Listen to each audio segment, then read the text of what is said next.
Assalamualaikum warahmatullahi wabarakatuh. Bismillahirrahmanirrahim. Alhamdulillahirrahmanirrahim. Wassalatu wassalamu ala asyrafil anbiya'i wal mursalin wa ala alihi wa sahbihi ajma'in. Allahumma 'allimna ma yanfa'una wanfa'na bima 'allamtana. Allahumma faqihna fid din wa 'allimna at-ta'wil wa zidna 'ilma ya rabbal alamin. Rabbi shrah li sadri wa yassir li amri wa hlul 'uqdatam min lisani yafqahu qawli. Subhanaka la ilma lana illa ma 'allamtana innaka antal 'alimul hakim. Wa sallallahu ala Muhammad wa ala alihi wasallam. Alhamdulillah, syukur pada Allah SWT. Masih lagi kita diberi kesempatan untuk sama-sama kita berbincang muzakarah ilmu mustalah hadis. Pada malam ni pelajaran yang keempat bermula daripada hukum hadis al-mutawatir. Sambungnya pada minggu yang sudah.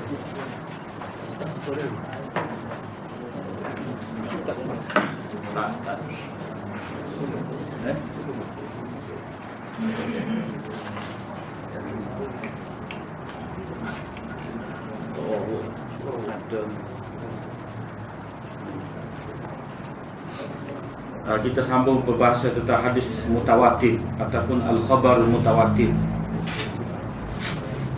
Jadi pembahagian khabar mutawatir ini berdasarkan kepada cara sampai kepada kita hadis tersebut dengan melihat kepada berapa bilangan ataupun jalan tariq yang sampai kepada kita. Jadi sama ada tariq itu sangat banyak, itu dipanggil mutawatir, ataupun ada beberapa tariq sahaja, itu dikenali sebagai hadis ahad. Hadis ahad. Jadi hadis khabar mutawatir ini dalam perbincangan yang lalu, itu hadis yang diriwayatkan oleh sekumpulan yang ramai, sehingga dengan ramai bilangan tersebut kita menghukumkan bahawa mustahil mereka itu berkumpul berpakat untuk berdusta. Mana berdusta dalam menisbahkan sesuatu riwayat kepada Nabi sallallahu alaihi wasallam. Jadi kita masuk kepada perbincangan pada minggu ini, iaitu hukum mutawatir. Hukum mutawatir ini dari segi mana? Dari segi apakah yang menjadi implikasi kesan daripada kita menerima adanya hadis mutawatir ini. Maknanya apakah yang mesti kita yakini, percaya, kita bertindak apabila kita tahu hadis itu sebagai hadis mutawatir. Hukumnya al-mutawatir menghasilkan ilmu yang pasti, yakni ilmu daruri dalam istilah dia. Ilmu daruri iaitu ilmu yang diyakini dan seseorang itu mempercayainya atau membenarkannya dengan tegas dan putus. Seperti orang yang menyaksikan sendiri sesuatu peristiwa dan dia tidak teragak-agak untuk membenarkannya. Maka begitulah halnya dengan hadis mutawatir. Maknanya ilmu ni, ilmu yang kita yakin seolah-olah peristiwa itu berlaku di hadapan kita yakin. Maka lagu tu juga sepatutnya hadis mutawatir. Sebab apa? Sebab berita itu sampai kepada kita melalui jumlah yang sangat ramai.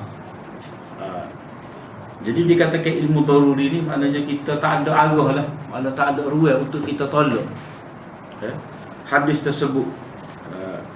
Maka kita kena yakin. Oleh kerana itu, seluruh hadis mutawatir diterima dan tidak perlu lagi dikaji. Itu berapa tu sikit, dikaji keadaan perawinya, ataupun tidak perlu lagi kita mengkaji keadaan perawinya.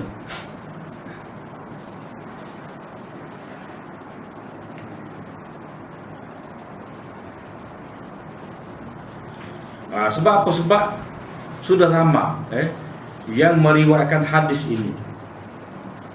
Cuma apa yang disebutkan oleh pengarah kita ni, Dr. Mahmud Tahan, tidak perlu dikaji keadaan perawinya itu, ini terlalu umum sebenarnya. Terlalu umum, yang tidak perlu dikaji tentang perawi itu dalam masalah tawaturnya Al-Quran. Adapun tawatur hadis ni dia kena tengok juga keadaan perawi tu. Jadi hal ini ada sedikit perbahasan lah.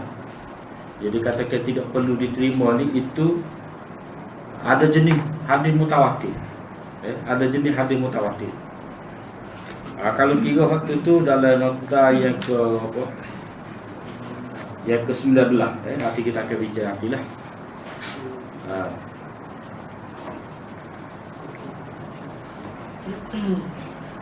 Dia hadis mutawatir ni masih lagi perlu dikaji keadaan perawi dia tu. Sebab nak tengok kepada kebenaran perawi. Sebab ramah tu nak tengok benar perawi lagu mana. Kalau kata ramah semata-mata tanpa melihat pada keadaan perawi itu, hadis tu dia tidak lepas daripada menjadi hadis yang dhaif juga. Ini kita boleh tengok perbincangan Imam Nawawi dalam Muqaddimah Arba'in dia tu. Jadi sebelum dia tulis Arba'in itu, dia sebut mana sesiapa yang menghafal untuk umat ni 40 hadis, dia akan dibagikan di kalangan ahli ilmu. Jadi hadis itu ramah perawi, kata Imam Nawawi. Tetapi setiap tarik, setiap jalan itu tidak lepas daripada pertikaian ulama. Maknanya dengan banyak sanad, banyak tarik, hadis itu tetap menjadi dhaif juga. Sebab apa? Sebab dhaif lah, tidak lepas daripada pertikaian. Jadi dia kena kena lihat kepada sidqur rawi, benarnya perawi itu.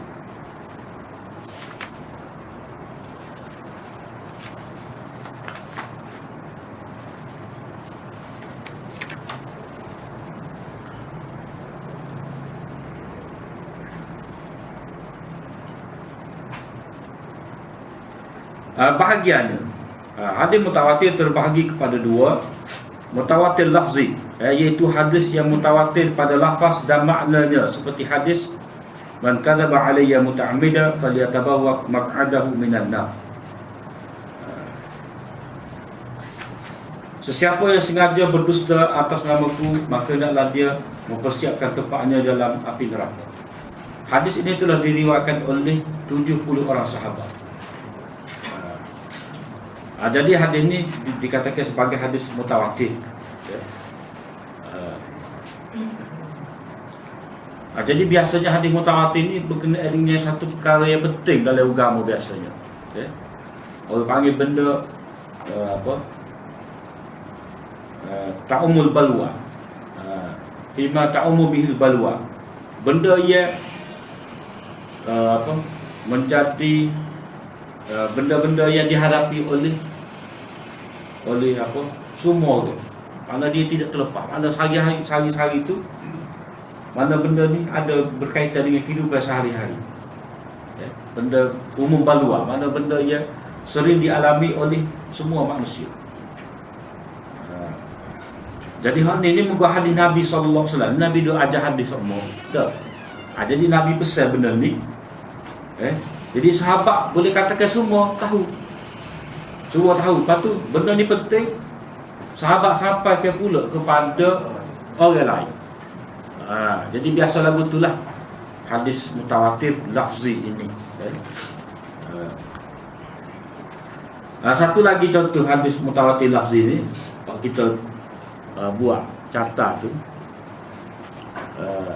hadis man su'ila an ilmin fakatamahu uljima bilijamin minan nar. Sesiapa yang menyembunyikan ilmu, sesiapa yang ditanya tentang satu ilmu lalu dia menyembunyikan ilmu tersebut, maka dia akan dikekang dengan kekangan dari api neraka pada hari kiamat. Jadi hadis ini diriwayatkan oleh berapa orang sahabat di situ? 7. Riwayat Abu Hurairah, Anas bin Malik, Abu Sa'id, Talq. Ibnu Umar, Ibnu Mas'ud, Abdullah bin Ammar dan Jabir bin Abdullah. Itu hadis mutawatir.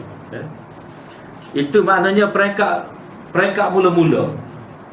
Orang panggil aslus sanad, asal sanad. Pada asal sanad itu sudah lama dah bilangan yang meriwayatkan hadis tersebut.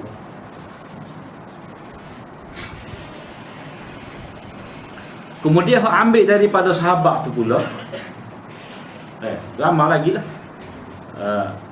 Macam daripada Abu Hurairah sendiri itu ada dua orang, Atha bin Abi Rabah dan Muhammad bin Sirin. Lepas tu Anas pun ada anak murid dia. Masing-masing tu ada. Mana mula-mula tu asal sana tabaqah sahabat. Lapis yang pertama, lapis yang kedua dia kau ramah. Makin ramah. Hari ni kita buat mari ni sebut ni berdasar kepada kitab bawah tu. Dalam Abu Daud, dalam Ahmad, Tirmizi, Ibnu Majah, dalam Musnad Syihab, lepas tu dalam Tabarani, Mujam Awsat dia. Lepas tu ada lagi lah.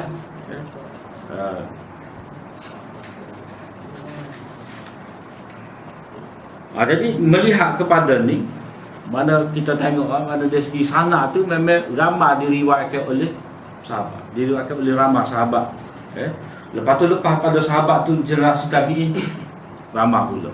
Makin lama makin ramai. Inilah yang dikatakan sebagai hadis mutawatir. Itu contoh, satu contoh. Satu contoh lagi hadis mutawatir, itu hadis yang kita jumpa baru ni.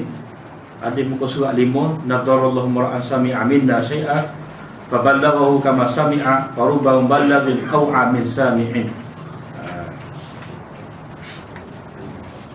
Hadis ni pun hadis mutawatir. Hadis mutawatir.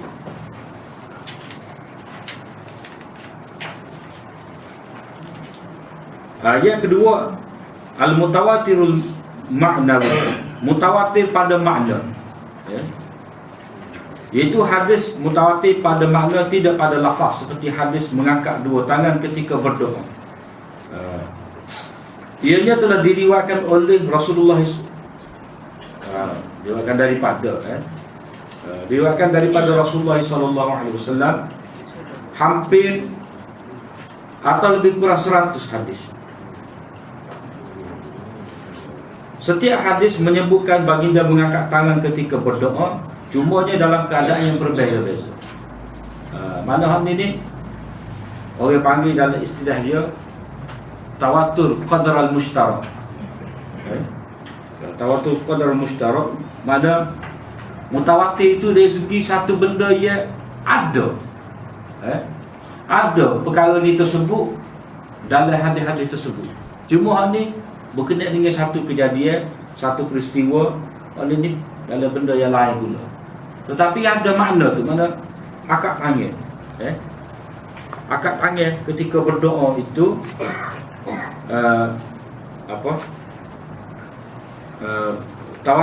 tawatur dipanggil tawatur qadar al-mushtarak. Mana ada sahaja disebutkan akad tangan tu, cuma dalam peristiwa yang berlainan. Contoh kita kata hadis Anas. Hadis Anas itu dalam riwayat Baihaqi, Nabi SAW angkat tangan pada ketika doa kuno. Kemudian dalam riwayat Muslim, riwayat daripada Aisyah, Nabi angkat tangan ketika doa untuk ahli Baqi', kubur Baqi'. Lepas tu riwayat daripada Sayyidina Umar diriwayatkan oleh Imam Muslim, iaitu pada ketika peperangan Badar. Nabi doa tu kan, Allahumma intul hadhil isabah lam tuhbah. Mana dalam keadaan mana Nabi tu merayu-rayu pada Allah SWT akad tangan. Lepas tu dalam riwayat Bukhari, riwayat Ibnu Umar, Nabi SAW doa ketika melontar jamrah wusta. Jamrah wusta. Lepas tu hadis Anas satu lagi dalam riwayat Bukhari, Nabi akad tangan ketika peperangan Khaybar. Lepas tu riwayat Bukhari daripada Abu Musa, Nabi doa untuk Abu Musa. Mana Nabi akan tanya. Mana kalau kita tengok tadi waktu dalam doa kunut, waktu pada ketika doa untuk Ali Bakir, waktu pada ketika peperangan Badar, waktu pada ketika Jamrah Wusta, waktu ketika Khaybar, lepas tu ada doa untuk Abu Musa Asy'ari. Lepas tu ada lagi lah doa Nabi SAW ketika istisqa. Jadi semua tu menunjukkan ada kat tangan, cuma dalam peristiwa yang berlainan, tidak serupa. Jadi ini orang panggil mutawatir maknawi. Dari segi keadaan ianya tidak mutawatir. Mana dari segi peristiwa kejadian itu tidak mutawatir, tetapi masing-masing menyebut kandungan mengangkat tangan ketika berdoa.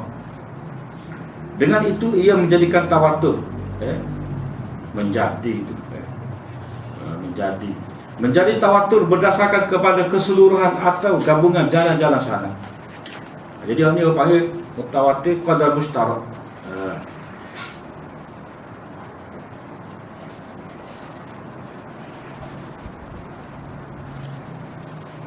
Kewujudannya, terdapat bilangan yang cukup banyak hadis mutawatir. Jadi wujud ni sebab apa? Sebab ada setengah ulama dia pertikaikan wujud dia. Ada dengan nanti ramai gini, tak ada payah juga. Tapi Hafiz Ibn Hajar kata, orang derah cepat menghukumkan lagu tu dia kurang, dia teliti. Sebenarnya banyak, sebenarnya banyak hadis mutawatir ini. Itu hadis tu kolam, haul. Mana kolam ni, mana kolam Nabi lah, mana orang yang beriman akan minum air kolam ataupun ada kolam itu. Kemudian menyapu khuf. Menyapu khuf. Khuf ni makna sejenis stocking yang dibuat daripada kulit. Dengan memakainya dalam keadaan berwuduk, orang tu hak bermukim tu dia boleh sapu. Sapu kaki dia sehari semalam tanpa perlu dia pecah kaki dia tu, stocking dia tu. Tak payah basuh.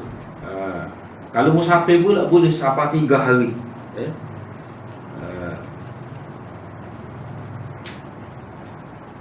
Hadis ni sabit dengan perkara ni mana sapu khuf ni sebagai ganti kepada basuh kaki, itu sabit berdasarkan kepada hadis mutawatir. Sebab itulah Imam Abu Hanifah dan juga diikuti oleh Imam Tahawi memasukkan perkara ni sebagai ciri ahli sunnah wal jamaah. Jadi akidah ahli sunnah wal jamaah itu menganggap harus menyapu khuf. Sebab apa? Hak tak sapu khuf ni Syiah. Syiah. Sebab Syiah ni dia sapu kaki pada ketika berwudu. Mana pada ketika berwudu tu dia tidak basuh kaki tapi dia sapu. Tapi ahli sunnah kata sapu tu kalau pakai khuf. Lepas tu hadis, semoga Allah menyinari seseorang yang mendengar hadis. Tadi lah hadis muka surat 5 ni. Dia banyak lagi. Antaranya hadis berkenaan dengan azab kubur. Berkenaan dengan azab kubur. Berkenaan dengan azab kubur ni hadis tu hadis mutawatir juga. Cuma mutawatir dalam bentuk mana? Mutawatir dalam bentuk maknawi ataupun qadral mustarak. Seperti yang kita sebut tadi, mana ada sebut azab kubur ni dalam beberapa peristiwa.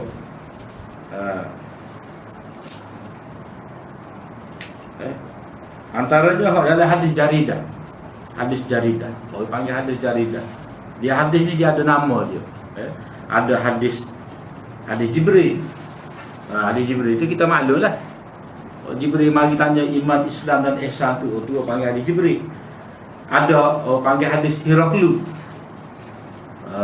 Heraklu apa Raja Rom tu. Raja Rom apa? Soal siasat Abu Sufyan. Itu panggil hadis Heraklu. Ni hadis jaridah. Itu hadis Nabi pacak lepoh tamak atas 2 kubu. Atas 2 kubu. Itu panggil hadis jaridah. Jadi dalam hadis itu sebut innahuma la yu'azzabani.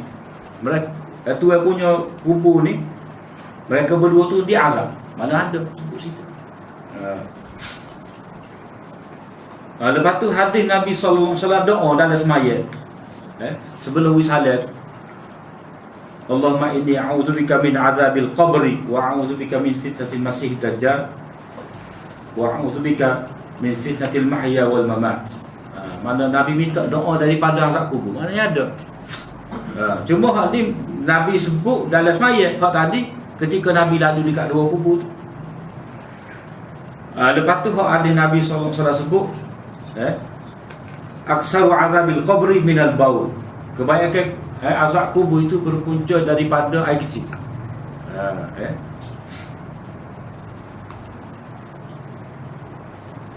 Lepas tu hadis Nabi sallallahu alaihi wasallam sebut laula an la tadafanu la da'utu Allah an yusmi'akum min azabil qabri. Kalau tidak kerana kamu tidak akan mengebumikan jenazah, tentu aku berdoa kepada Allah supaya kamu didengarkan azab kubur. Maknanya beberapa peristiwa tu menunjukkan bahawa beberapa keadaan tu menunjukkan bahawa ada azab kubur. Cuma keadaan itu berlain.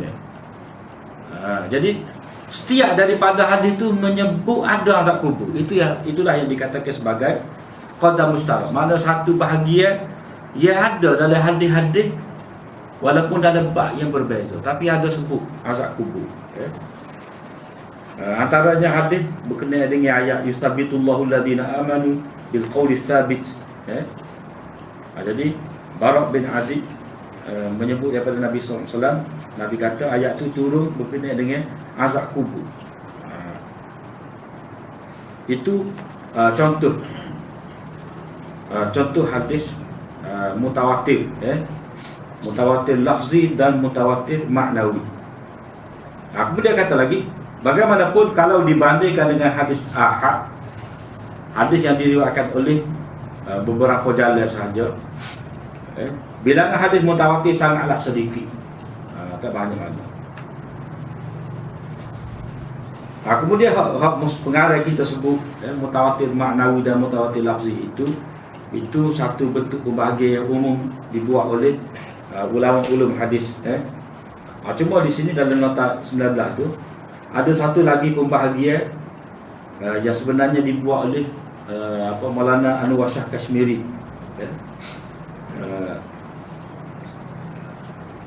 Dalam Faidul Bari, dalam Syarah Bukhari dia sebut jenis-jenis hadis mutawatir. Dan perkara ni disebut balik oleh anak murid dia Allamah Syabir Uthmani, pengarang kitab Fathul Mulhim, Syarah Sahih Muslim, dalam mukaddimah dia tu menyebutkan bahawa tawatur, mana berturut-turut bilangan perawi itu terbahagi kepada 4. Dipanggil tawatur isnad, tawatur tabaqah, tawatur amal, ataupun tawatur tawarus dan tawatur qadr al-mushtar. 3 bentuk tawatur. Tawatur isnad ialah hadis yang diriwayatkan daripada awal sanad hingga ke hujungnya oleh kumpulan yang mustahil berkumpulnya mereka itu untuk berdusta. Mana kita tengok dengan ramai tu tak mungkin mereka tu boleh berpakat untuk berdusta. Seperti hadis, sesiapa yang sengaja berdusta atas namaku, maka adalah dia menyediakan tempatnya di dalam neraka. Itu yang pertama. Yang kedua, tawatur tabaqah. Tawatur tabaqah ni mana tawatur dari segi lapisan dia. Tabaqah, peringkat. Seperti tawaturnya Al-Quran. Mana Quran sampai kepada kita tu mana secara menyeluruh. Tersebut di setiap pelosok dunia. Mana Quran ni dibaca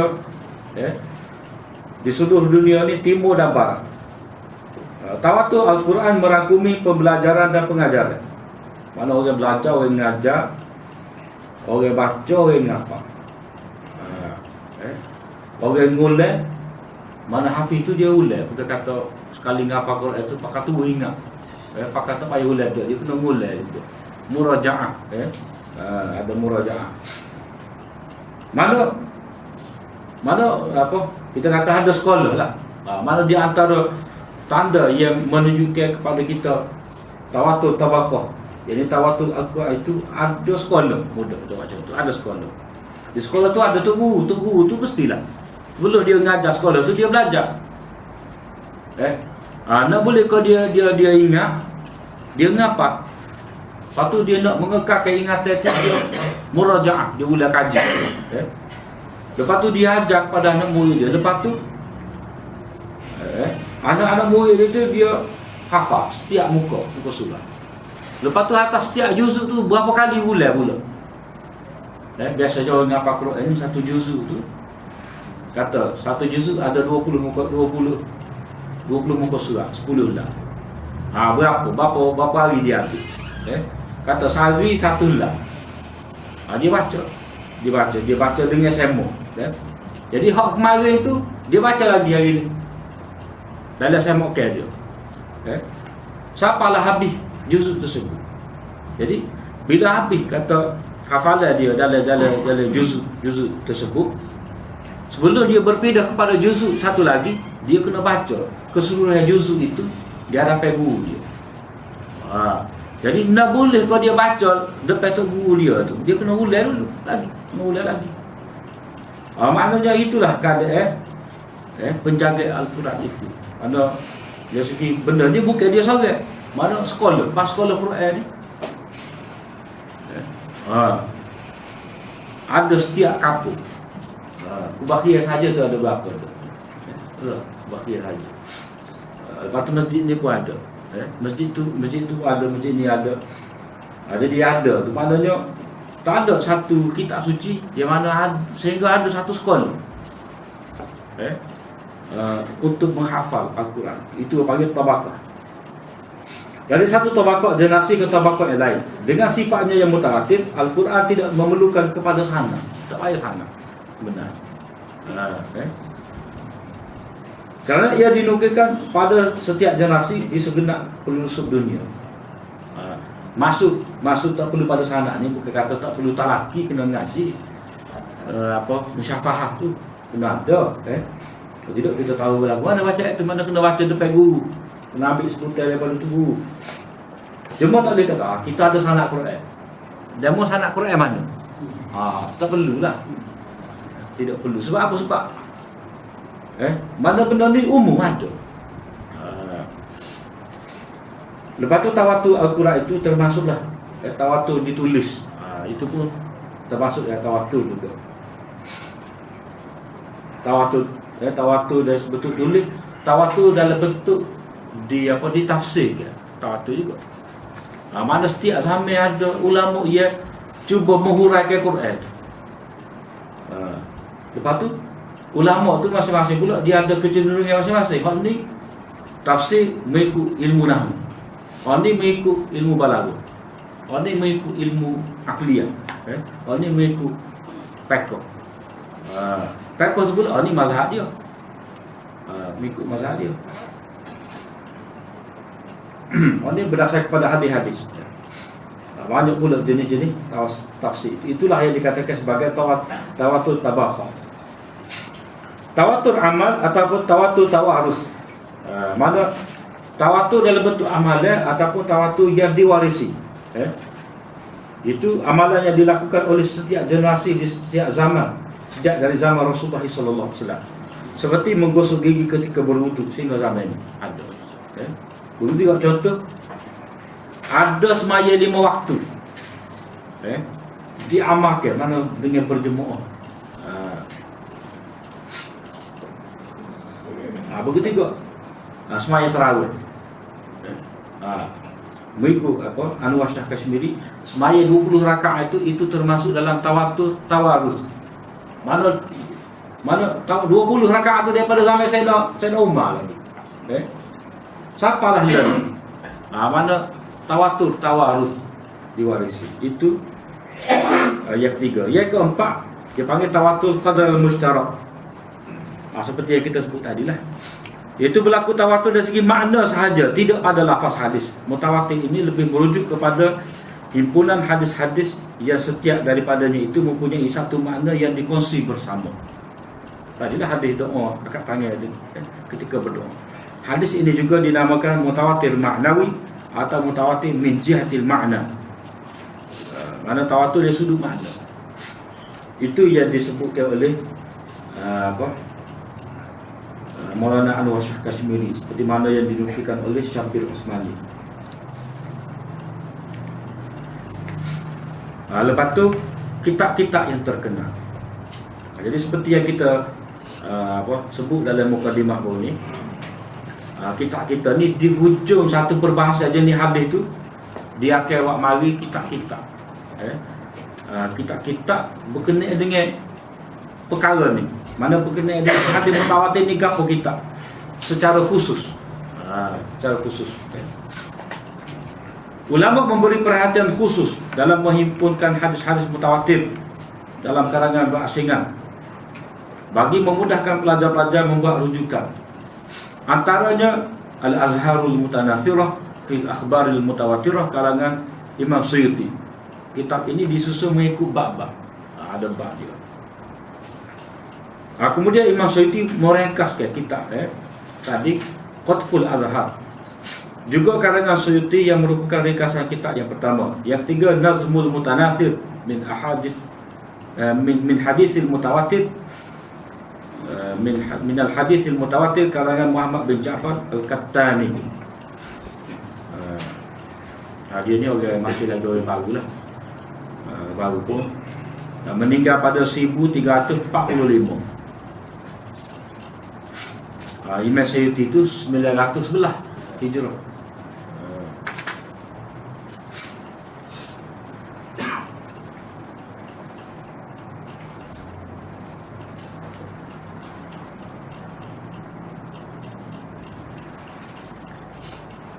Itu hadis mutawatir.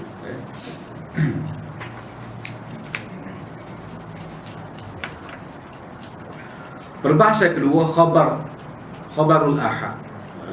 Mana hadis ataupun khabar yang diriwayatkan oleh beberapa individu, beberapa perawi. Tarifnya dari segi bahasa al-ahad adalah jamak kepada ahad.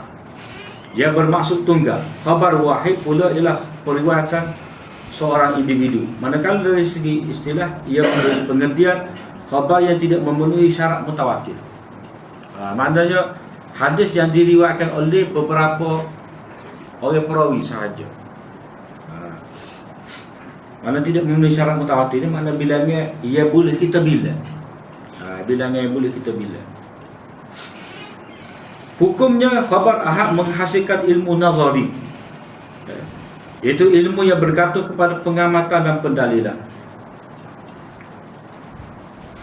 Kalau hak ilmu yang terhasil berdasarkan kepada khabar mutawatir pula ni, itu ilmu daruri, makna tak boleh nak tolak. Hak nazari ni mana perlu dibahas, perlu dibuat kajian. Perlu dibuat kajian dari segi perawi dia, dari segi mata dia. Mana mata dia tu tidaklah bercanggah dengan sesuatu yang lebih kuat lagi, dengan hadis yang lebih kuat lagi, ataupun tidak boleh bercanggah dengan Quran.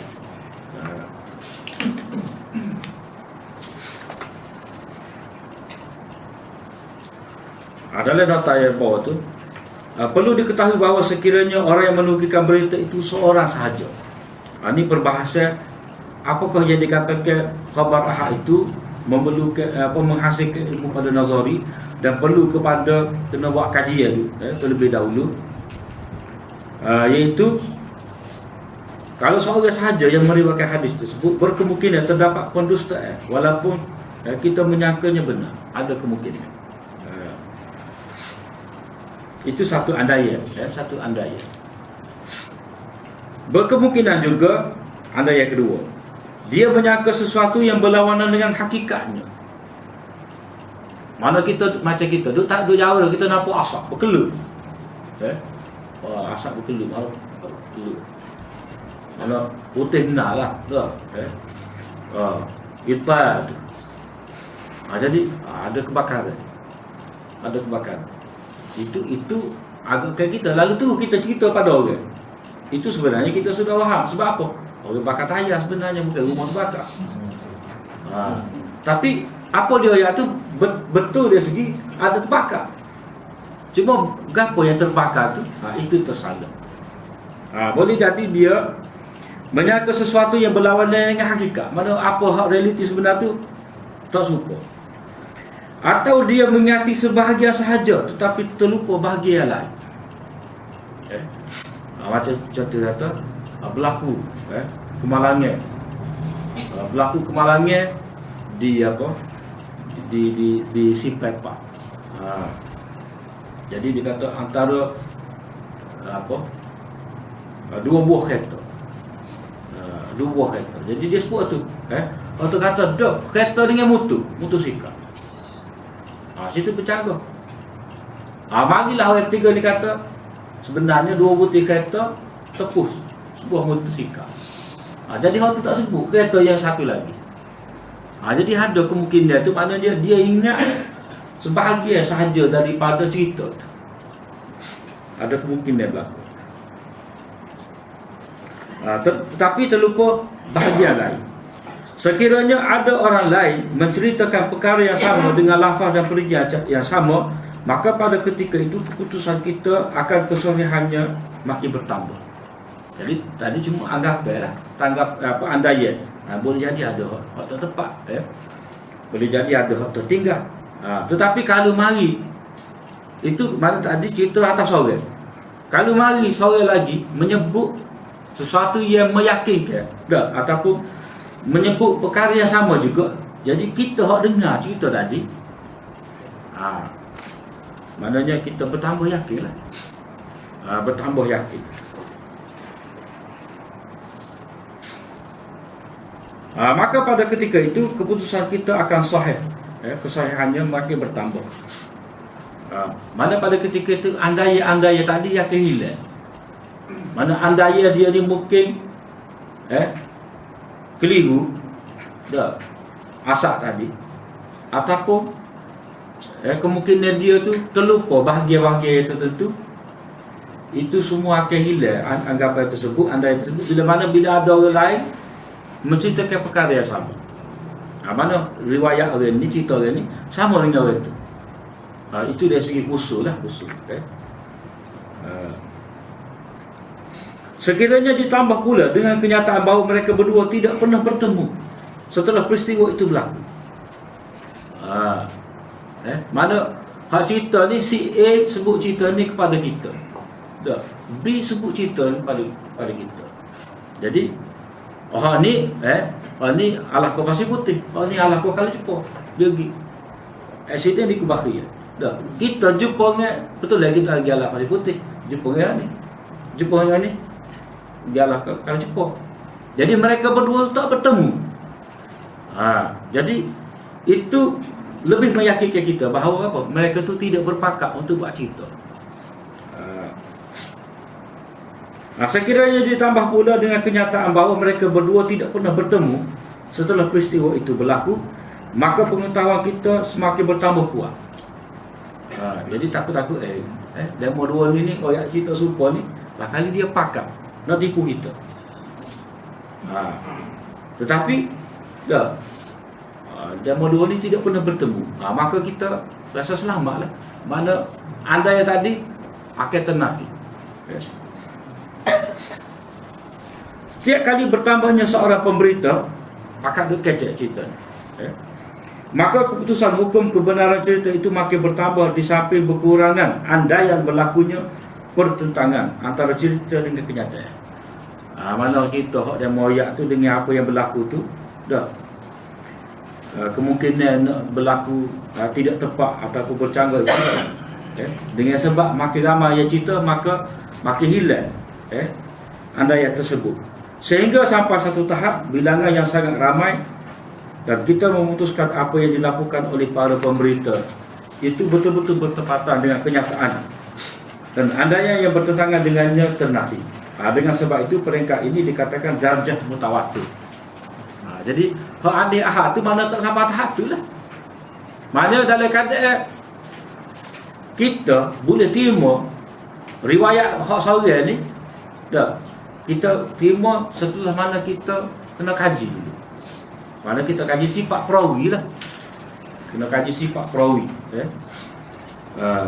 Sifat perawi biasanya dari sudut keadilan dan sudut dhabit dia tu, ketepatan riwayat dia tu.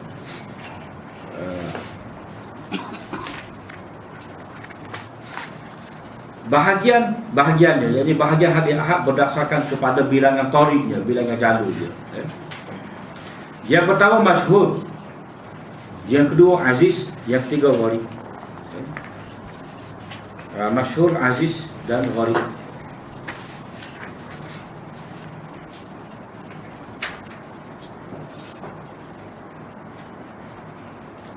Yang dikatakan masyhur tu mana bilangnya tu lebih daripada dua. Aziz dua orang, gharib seorang. Mana kalau kita merujuk kepada hak mutawatir sebelum ni, mana hadis mutawatir tu diriwayatkan oleh bilangan yang ramai, tak boleh nak hitung. Kalau hadis masyhur, dua orang kata, dua orang kata. Mana dua orang kata tu maknanya dalam mana-mana tawaqqa dia tidak boleh kurang daripada dua, ataupun tidak boleh kurang daripada tiga. Tidak boleh kurang daripada tiga, tidak boleh kurang daripada tiga. Walaupun dalam tengah tawaqqa tu lebih daripada 10, itu tidak dikira. Tidak dikira. Lepas tu aziz, mana dia dua orang sama dalam setiap tabaqah. Yang keempat gharib, yang ketiga tu gharib, mana bilangan tu seorang. Bilangan tu seorang.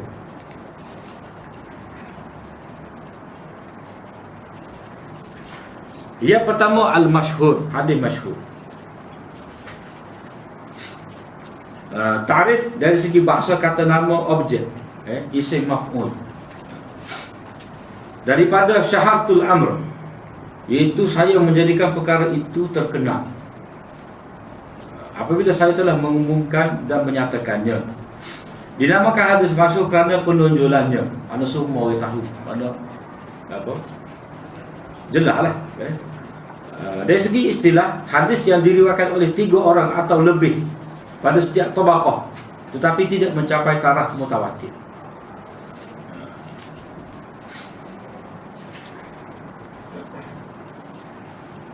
Contohnya hadis, Inna Allah la yakbidul ilma intiza'an yantazi'uhu minal ibad, walakin yakbidul ilma biqabdil ulama, hatta idza lam yubqi 'alima ittakhadhan nasu ru'usan juhala fasu'ilu fa'aftau bighairi ilmin fadallu wa adallu. Sesungguhnya Allah SWT tidak menarik ilmu dengan mencabutnya sekaligus, tetapi dia mencabut ilmu dengan mematikan ulama, sehingga tidak tinggal seorang alim. Lalu orang ramai melantik pemimpin-pemimpin jahil. Mereka ditanya lalu memberi fatwa tanpa ilmu. Mereka sesat lagi menyesatkan. Jadi hadis Bukhari, Muslim, Tirmizi, Ibnu Majah dan Ahmad. Jadi hadis ini masyhur. Mana kalau tengok sanad dia tu sangat ramai lah, cuma tidak sampai tahap mutawatir. Hadis mustafid, ini satu nama lagi bagi hadis masyhur. Dari segi bahasa, kata nama pelaku daripada istafadha. Kata nama pelaku makna ismul fa'il, yang berpunca daripada kalimah fadal ma'u, mana air telah melimpah. Dinamakan demikian kerana kemasyhurannya. Dari segi istilah terdapat perbezaan pendapat tentang ta'rifnya. Mustafid semakna dengan masyhur, support, mana boleh pergi mari. Mana kalau kita baca dalam kitab, dia kata hal ni khabar mustafid, mana khabar masyhur lah. Yang kedua, ada kata mustafid lebih khusus daripada masyhur kerana disyaratkan bilangan perawi sama antara permulaan dan akhir sana, tetapi tidak disyaratkan pada hadis masyhur. Yang ketiga, masyhur mustafid lebih umum daripada masyhur, iaitu kebalikan bagi pendapat kedua. Maknanya tukarlah, maknanya masyhur itu lebih khusus daripada mustafid. Satu lagi, kita biasa jumpa, masyhur bukan istilah. Masyhur bukan menurut istilah. Mana masyhur ni? Masyhur lugawi dia panggil.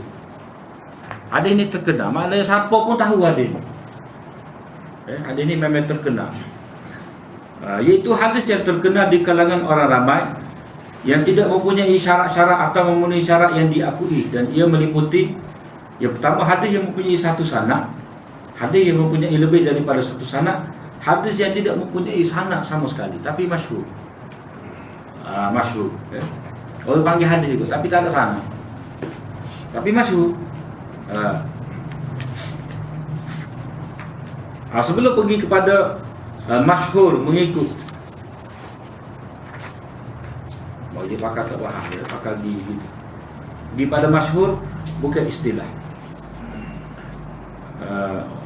Mana pembahagian ini dilihat kepada mana hadis ini terkenal. Di kalangan siapa hadis ini terkenal.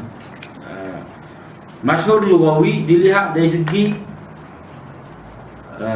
di kalangan siapa hadis ini terkenal. Ia mempunyai banyak bentuk, antaranya masyhur di kalangan ahli hadis sahaja. Masyhur di kalangan ahli hadis saja. Seperti hadis Anas, qanatan Nabi sallallahu alaihi wasallam syahra yad'u ala ri'lin wa dakwan. Rasulullah sallallahu alaihi wasallam berkunut selama sebulan setelah rukuk, mendoakan keburukan ke atas ri'lin dan zakwan. Yang kedua, masyhur di kalangan ahli hadis, ulama dan orang awam. Macam al-muslimu man salima al-muslimuna min lisanihi wa yadihi. Orang Islam itu ialah orang-orang Islam lain terselamat daripada gangguan ucapan dan perbuatannya. Masyhur di kalangan fuqaha, mana di kalangan ahli fiqh. Abghadul halali ila Allah at-talaq. Perkara halal yang paling dibenci Allah Taala ialah penceraian. Mana hadis ni kalau fuqaha memang dia tahu. Macam contoh hadis la darara wala dira, tidak ada mudarat dan memudaratkan. Lepas tu hadis Nabi lagi daripada jual beli gharar, jual beli ada unsur tidak pasti. Hadis apa lagi? Hadis al-muslimuna ala syurutihim. Orang Islam ni terikat menurut syarat mereka. Mana kalau kita buat satu kontrak, ada terma dan syarat dia tu, mana kalau kita sudah setuju dah terima syarat tersebut, maka syarat tu mengikat kita, selama mana tidak menyalahi kitab dan sunnah lain lah. Lepas tu masyhur di kalangan ulama usul. Ulama usul ni mana ulama usul fiqh lah. Seperti hadis rufi'a an ummati al-khata'u wa nisyan wa mastukrihu alaihi. Diangkat, mana tidak ditulis, tersilap, lupa dan dipaksa telah diangkat dari umatku, iaitu tidak dikira berdosa. Mana rufi'a al-qalam, diangkat qalam dari mencatat kesalahan, lupa dan perkara yang dipaksa ke atas umatku ni. Hadis ini dinilai sebagai sahih oleh Ibn Hibban dan Al-Hakim. Ini di antara hadis yang masyhur di kalangan ulama usul. Bertiga hadis tersalah dalam ijtihad. Idza hakama al-hakim summa ijtahada fa asaba falahu ajran. Mana ulama-ulama usul ni dia memang tahu hadis ni. Masyhur di kalangan ahli-ahli nahwu seperti hadis ni, mal abdu suhaib laulam ya khafillah lam ya'sihi. Sebaik-baik hamba Allah Suhaib, kalau dia tidak takutkan Allah pun dia tidak akan berbuat maksiat terhadapnya. Hadis tidak ada sumber. Mana masyhur ni? Mana masyhur lah, terkenal di kalangan orang. Tak kira siapa. Tak apa mengambil kira tarikh hadis. Boleh jadi hak terkenal tu hadis sahih, boleh jadi hak tidak sahih. Masyhur di kalangan masyarakat seperti hadis al-ajalatu minasyaitan, kegopohan itu daripada syaitan. Banyak lagi lah hadis orang-orang kita tahu. Hadis masyhur, hukum dia, hukum hadis masyhur. Hadis masyhur menurut istilah dan bukan istilah tidak dikatakan sebagai sahih atau tidak sahih. Mana tak ada tu kita nak kata sahih. Mana semata kok orang kata ni hadis, tu kita nak kata sahih. Tidak. Mana kena tengok, kena kaji dulu dari segi sanad dia. Kerana antaranya ada yang sahih, hasan, dhaif, bahkan terdapat juga maudhu', palsu. Bagaimanapun jika hadis masyhur menurut istilah itu sahih, maka ia mempunyai keistimewaan yang mengatasi hadis aziz dan hadis gharib. Mana kalau dia tu memang masyhur lah, dia masyhur, dia terkenal, lepas tu dia tu pula sahih, maka dia lebih istimewa lagi daripada hadis aziz. Hadis sahih aziz, sahih juga tapi seorang dia riwayat. Macam hadis innamal a'malu binniyat itu termasuk hadis masyhur lughawi, masyhur istilah. Masyhur lughawi, masyhur istilahi.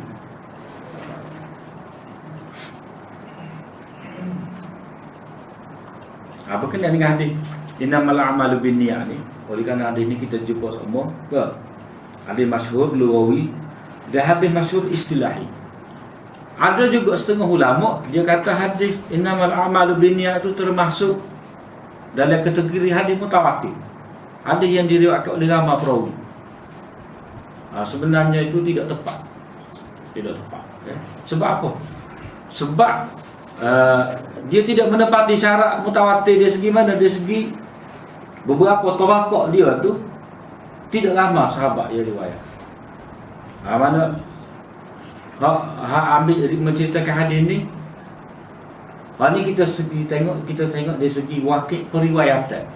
Bukan wakil cerita kan berlaku masa Nabi sebut hadis tu. Sebab tu kita tak tahu siapa dia ada dalam khutbah Nabi tu.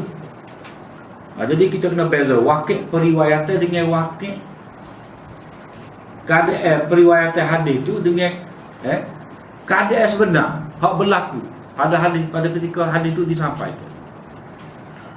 Jadi walaupun hadis itu disabdakan oleh Nabi sallallahu alaihi wasallam pada ketika khutbah, dia diriwayatkan oleh Sayyidina Umar seorang saja, itu tidak bermakna tak ada sahabat lain yang riwayat ada dalam majlis itu.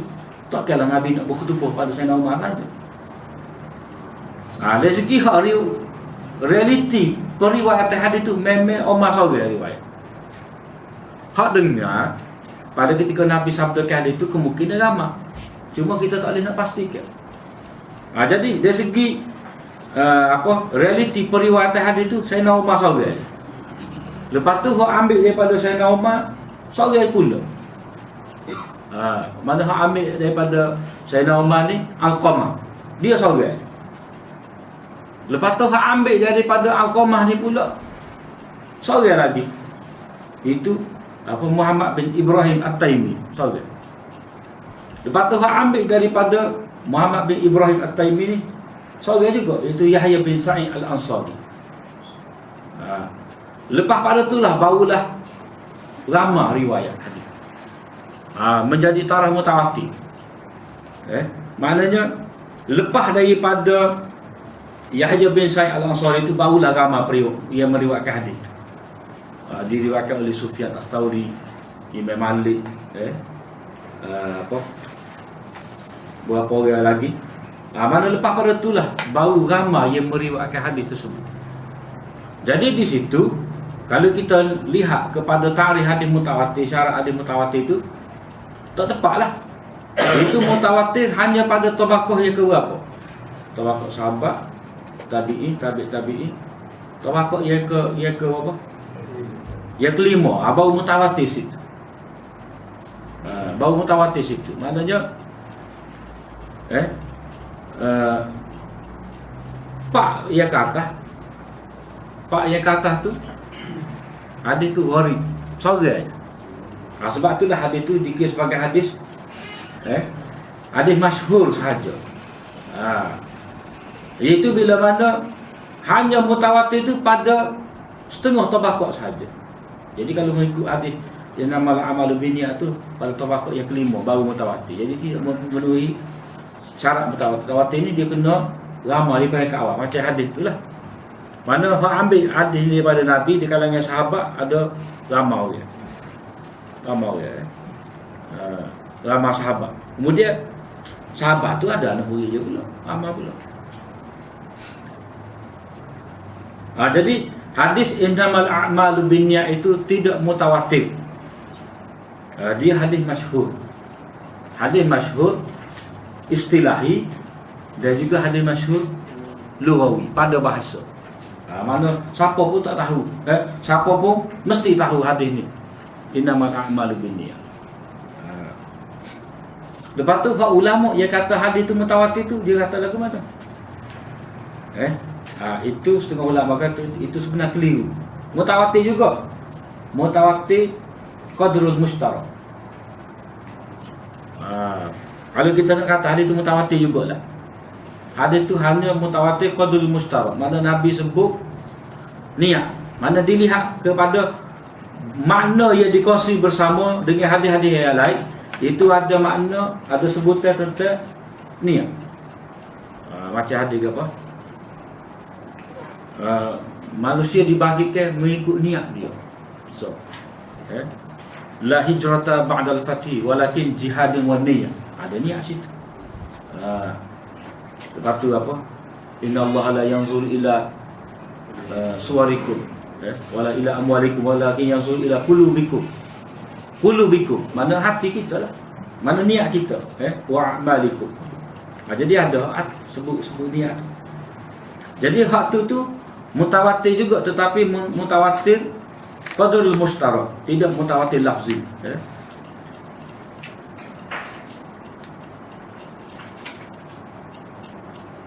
Begitu juga satu lagi hadis, man ghaza wa huwa la yanwi illa iqala falahu ma nawa. Hadis riwayat Ubadah bin Samit dalam Nasa'i, orang yang berperang dan tidaklah dia berniat melainkan untuk mendapat sultah tali, dia memperoleh apa yang dia niatkan. Jadi niat juga, cuma Nabi sebut tu dalam konteks yang lebih khusus, mana berperang. Jadi itu berpanggil mutawatir juga, mutawatir qadrul mushtarak. Jadi kesimpulannya hadis innamal a'malu binniyat tidak mutawatir lafzi, tetapi mutawatir qadrul mushtarak. Dalam masa yang sama dia adalah hadis masyhur. Mana bila dia tidak menepati mutawatir lafzi tadi, dia jadi hadis masyhur. Iaitu hanya jadi mutawatir pada peringkat yang kelima, iaitu pada lepas daripada Yahya bin Sa'id Al-Ansari. Dan dalam masa yang sama hadis ini dan semua orang tahu itu hadis masyhur. Kalangan-kalangan yang terkenal yang dimaksud dengan kalangan tentang hadis masyhur ialah hadis masyhur di kalangan orang ramai, bukan masyhur dari istilah. Antara karangan-karangan tersebut ialah Al-Maqasidul Hasanah fi mashtahara ala al-sinah, karangan Hafiz As-Sakhawi.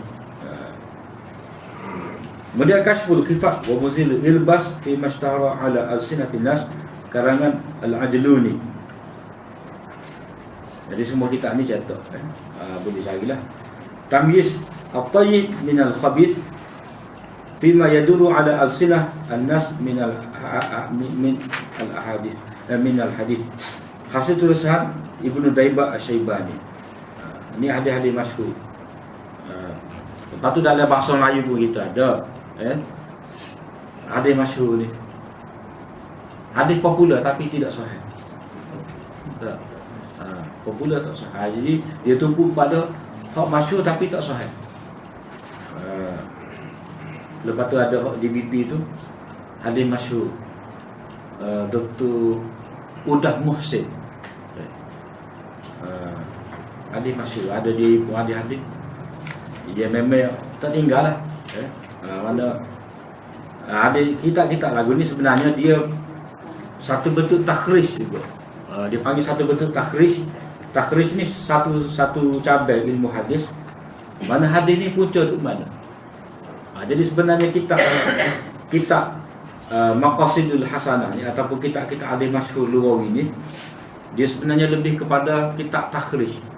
Mana hadis ni biasa takhrij ni hadis dalam kitab ni mana asal ni hadis yang ada dalam ketubuh orang tu kecek dah.